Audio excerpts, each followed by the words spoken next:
Hello ladies and gentlemen, and welcome back to another BJ & Co. Civilization 6 video. I hope you're all doing well. Today we are taking a look at our research and social policy trees within Civilization 6. If you guys are interested in a little bit more basic stuff, we've got a great video on how to found your first city, which you can check out at the link on the screen here. But yeah, like I said, we want to talk a little bit about the changes to the technology tree from Civ 5, as well as the social policy changes, and things that you can do to help yourself get ahead in the game and keep one step up on your opponents, because this is a multiplayer game. AI is fun, but multiplayer is where it's at, and we know you want to kick your friends' butts. It's the way it goes. So first things first, start with the technology tree. Similarity to Civ 5, the technology tree progresses through the eras as you go along. You can see in the background they're here. Just a basic overview. The lines show you which technologies are prerequisites of other ones as you progress along. So the dark gray are what you can research, brown is what has been researched, and the white are you can eventually but not currently until you unlock the prerequisites. The blue ones are what you are actually working on currently, and if you want to, you can hold shift and click things to queue them up. You can see the numbers going in there. If you select a further on tech such as masonry, you'll see it will automatically queue what you need first to get there. So that's the basics. Let's go into the new things. The new thing they've made in terms of the technology tree is the bonuses, which is the boosts. They are inspiration moments when it comes to technology, and they're Eureka moments when we get to social policies, but we'll get there later. So you can see each single technology has this wonderful circle around it, and there is either kind of a empty hollow bar or there is a filled in bar. The bars start out hollowed, and it's everything past this point. So the pottery, animal husbandry, and minery do not have a boost to them, but everything else in the game does. And you can see at the bottom it says 2 boost. Found a city on the coast. 2 boosts. Find a natural wonder. Farm a resource. Meet another civilization. So when you do this, it will give you 50% of the science needed to get that. I'm currently playing as China. They get 60%, which is why this is a little off of the center line, but just wanted to be honest there for you guys. So you can see what I've done is I met a civilization on the map, and by doing so, it gave me half of this filled. That's great. If you think early game, so writing is 50 science, I just knocked in, with any civ, 25 science off by meeting another civilization. So I'm making approximately 4 per turn. So now I need about 24. So we're looking at 6 turns to get it instead of 12 turns. I just cut it in half what it would have taken me. These boosts, science is good. Campus districts are good to get your science going, keep it going. You need science to progress along. But if you can be hitting these inspiration moments, you're halving everything you need compared to somebody that isn't hitting any of these. So it's a very smart idea to be thinking about these inspiration moments as you go ahead. And so working towards them, I'd probably work towards, I can't guarantee I'll find a natural wonder, but I'll probably try to get out some scouts to try to find one to maybe boost this. I will definitely be getting a builder out to try to farm a resource. And I've met a civilization, but I'll also be thinking further along in terms of, it might be smart to get a slinger if I want to get archers out right away. Or, if I want to get the watermill and the wheel, once I get mining, I should look towards using my builder to mine a resource to cut that down. So prioritizing those, don't do it at the expense of your game, right? Like, make sure you're still building the units you need to protect yourself and building buildings to progress yourself along. Don't be focusing solely on getting these. But if it's within your powers, I strongly suggest getting them to speed everything up. Another neat tip is, you can spend a turn or 2. Let's just progress. I'm doing irrigation right now. And you can see what happens is we will get the science towards it, but the boost will still, I'll go in the technology tree. So we've got that little portion towards it. The boost is still 50% of the whole thing. So if you're not quite at the point of getting one of the boosts, but you're going to get it soon, what I would suggest is tech about half the turn. So I would say I'd do probably another 7 turns on irrigation, and then I'd switch to something else. And then as soon as I farm a resource, bam, irrigation is done for me. So that's what I like to call is hedging a science, where you get it to the point where as soon as you hit the boost, you will have it. So it's kind of just an efficient way. Now, it's tough. There's nothing in the game to kind of let you know when you're at 50%. I haven't found any mods yet that have done that. But, you know, every turn you can see it up here so you can see where that's at. So that's the technology side of things, guys. Again, it's very, you know, your sailing is kind of a separate track from everything else in the game. Your military is more along the bottom track. So you can very much pinpoint certain things that you want to go for. And you don't necessarily need to build everything else. Like if I want to go a very industrial line, going up and trying to get industrialization, I don't need any of these military techs. Or I need some of the sailing techs, but I don't need any of the ones up here. So it's kind of, you can focus on where you want to go, but always make sure that you are thinking about other things. You want to be able to have the ability to create military if you need, and that sort of thing. So play around with the tech tree, see what techs you like, what techs you don't. It's great here. The tooltips are wonderful to show what the different technologies open as well. What buildings you get, what districts, what units, and what those units do for you. So it's play around, look around the tech tree, see what paths you like to go into. But like I said, focus on those inspirations. It will go a long way for you. Now, the social policy side of things, if you're used to Civ 5, is kind of our civics tree in this. And the civics tree is really cool. It looks very similar to the technology tree. You have the different policies. There's different spots where you can pass the eras. But this also leads into your government side of things. So exactly like we were talking in the science, there is boosts. These are Eureka moments, I believe. And they give you 40% of the culture. If you can focus on these to try to get them, it works great. Some of the science ones require you to complete things in the civics tree and vice versa, so they go hand in hand.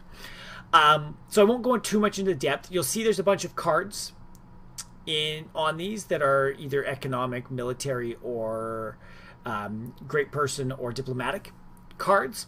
We'll go into this as we talk about governments. And the neat thing about governments, you see, is at certain civics policies, there are different governments you can unlock. Now, right off the bat, you only have Code of Laws, so you don't have any government to start with. But I'm just going to go quickly until we get into our first government. Fortify, next turn. Come on, unlock. And as soon as you unlock, finish the Code of Laws, what this will do is this will open Chieftain for you. And what you can do is, what the governments allow you to do is they give you spaces to assign the different cards. The diplomatic, the economic, the military, and the great people cards. So we should get it this turn. Yada, yada, yada. Let's go. Stupid barbs, get the hell away. So then we can click. Anytime that you have completed a thing in the civics tree, you can then change your policies.